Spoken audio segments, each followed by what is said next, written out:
Элдик бийлик анан мамлекеттик бийлик деген түшүнүк бар. Элдик бийлик бул адам баласы жаралган деле алгачкы общиналык коом деле пайда болгон, 5 адам пайда болгон делечи, бири-бирине жардамдашып. Ал эми мамлекеттик бийлик деген бул качан чек ара мамлекеттик машина пайда болгон мезгилде, бийлик деген пайда болгон мезгилде анан мамлекеттик машина бийлик пайда болгон да.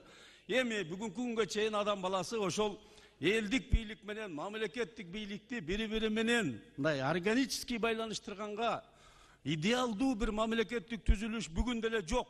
Черчилль айткандай, демократия деген болбогон нерсе, бирок андан дурус жолду таба элек деген жерде эле турат.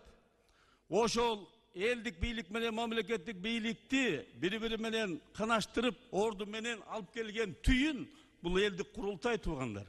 Ошондуктан баштаганда эле концепция ушул дешти, макул, бирок анда ушунун тегерегинде иштей турган болсок, анда өлкөнүн аталышы боюнча Кыргыз Эл Республикасы деген аталышты сунуштайбыз. Себеби элдик бийлик кирип атканына байланыштуу аталышында эле эл деген сөз туруш керек.